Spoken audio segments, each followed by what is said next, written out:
Hello बच्चों, या welcome to Navi education. आप सबकी डिमांड पर मैं हिंदी का एक टॉपिक स्टार्ट कर रही हूँ और वो है शब्द।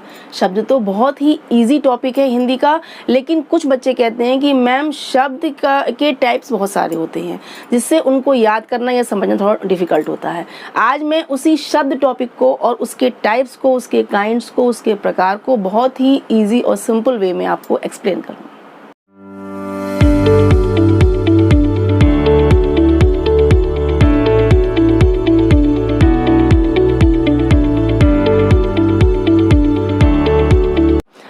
टॉपिक है शब्द विचार यानी कि मॉर्फोलॉजी। शब्द क्या होता है?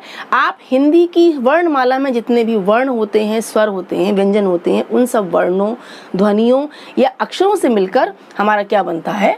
शब्द बनता है। ठीक है, जैसे हम देखते हैं ब आ ग ई च आ, ये मिलकर हमारा क्या बना?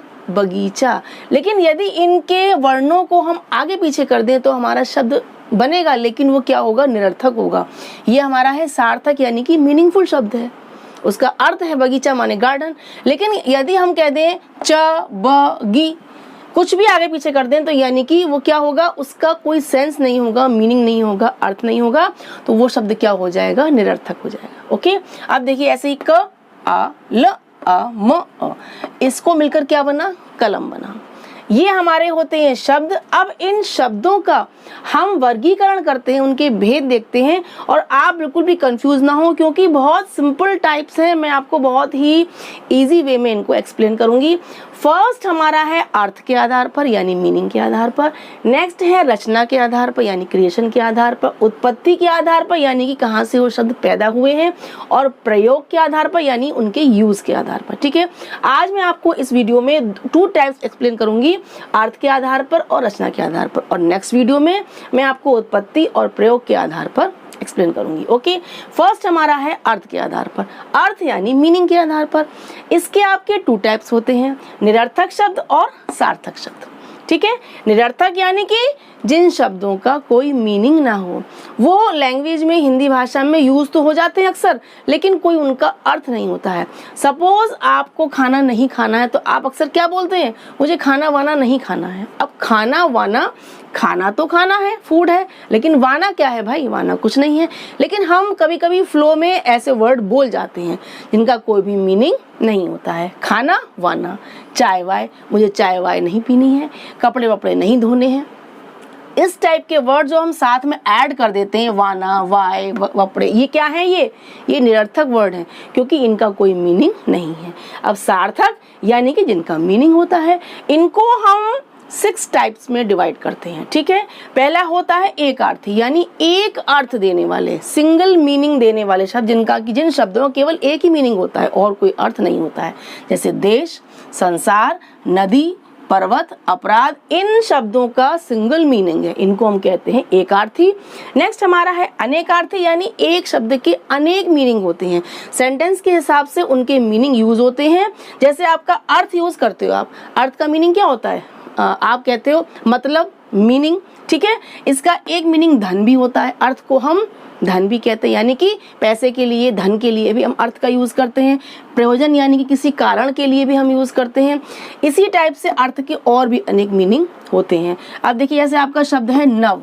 नव माने क्या होता है? नव माने 9 भी होता है, 9, या नव माने नया, न्यू भी होता है।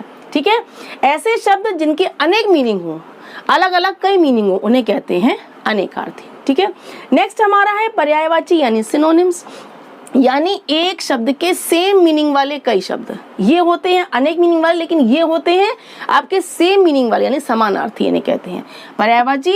यानी एक शब्द के सेम मीनिंग वाले कई शब्द हम हिंदी में यूज करते हैं। जैसे आप कहते हैं दिन, दिन को आप दिवस भी कहते हैं, वासर भी कहते हैं, दिवा भी कहते हैं। ऐसे आंख को आप नेत्र, नयन, लोचन, चक्षु, बहुत वर्ड हैं, है ना?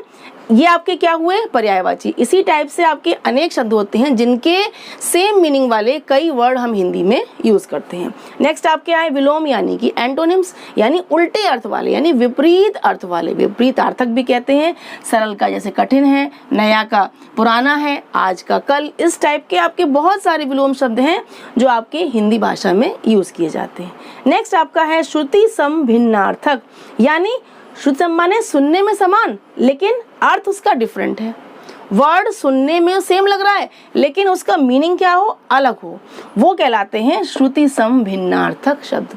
जैसे अंश और अंश, अंश और अंश बोलने में करीब करीब बहुत ही सेम लग रहा है लेकिन इनकी मीनिंग अलग है। अंश माने कंधा, अंश माने भाग, भाग यानी पार्ट, अंश माने कंधा यानी शोल्डर और अंश माने भाग। इसी टाइप से आपके अनेक वर्ड होते हैं जो सुनने में सेम होते हैं लेकिन उनकी मीनिंग अलग होते हैं। नेक्स्ट आपका है वाक्यांश के लिए एक शब्द, यानी अनेक शब्दों के लिए एक शब्द। हम कुछ वाक्यांश होते हैं उनके लिए हम सिंगल वर्ड का यूज करते हैं। जैसे जिसका अंत ना हो हम क्या कहेंगे, अनंत भी कह सकते हैं। जो कुछ जानता हो, सर्वज्ञ। इसी टाइप के आपके अनेक वाक्यांश भी होते हैं जिनके लिए हम सिंगल शब्द का वर्ड का यूज करते हैं। ये आपके क्या थे, सार्थक शब्द। आपको क्लियर हो गया होगा फर्स्ट टाइप कि अर्थ के आधार पर हमारे टाइप्स 2 होते हैं, निरर्थक और सार्थक, मीनिंगफुल और मीनिंगलेस। ओके, अब हम नेक्स्ट टाइप देखते हैं रचना के आधार पर। फर्स्ट हमारा टाइप था अर्थ के आधार पर, अब हमारा सेकंड है रचना के आधार पर। ये हमारे 3 टाइप्स होते हैं। क्रिएशन के आधार पर, रचना के आधार पर हमारे शब्द के 3 प्रकार होते हैं, रूढ़ शब्द, यौगिक शब्द और योग रूढ़ शब्द। ओके, अब रूढ़ शब्द क्या होता है? रूढ़ का मतलब होता है प्रसिद्ध होना, फेमस होना। परंपरा के अनुसार हमारी आम बोलचाल की भाषा में कुछ शब्द फेमस हो जाते हैं जिनको हम डेली बोलते हैं, अक्सर बोलते हैं और वही शब्द हमारी भाषा में प्रसिद्ध हो जाते हैं, रूढ़ हो जाते हैं, उन्हें हम कहते हैं रूढ़ शब्द। ठीक है, जैसे आप कहते हैं कुर्सी, रोटी, घर, मेज, लोटा, तारा, बहुत सारे शब्द हैं जो आप डेली बोलते हैं और वही शब्द आपकी जबान पर चढ़ जाते हैं और वो फेमस हो जाते हैं, इन्हें हम कहते हैं रूढ़ शब्द। ठीक है, सेकंड आपका है यौगिक शब्द, यानी 2 या 2 से अधिक शब्दों से मिलकर जिन शब्दों का निर्माण होता है और ये शब्द भी हमारे सामान्य ही हिंदी भाषा में यूज किए जाते हैं।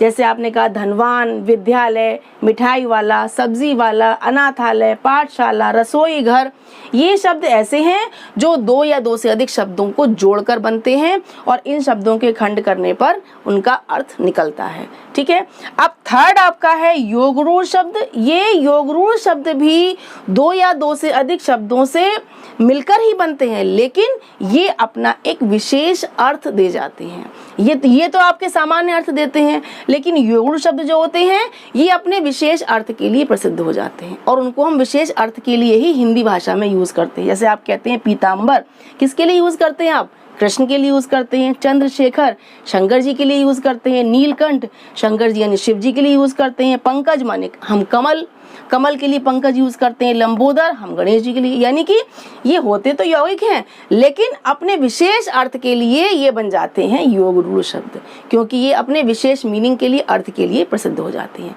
इस तरह से आपके 3 टाइप्स हो गए रचना के आधार पर, रूढ़ शब्द, यौगिक शब्द और योग रूढ़ शब्द। आज आपने 2 टाइप्स क्लियर किए, अर्थ के आधार पर और रचना के आधार पर।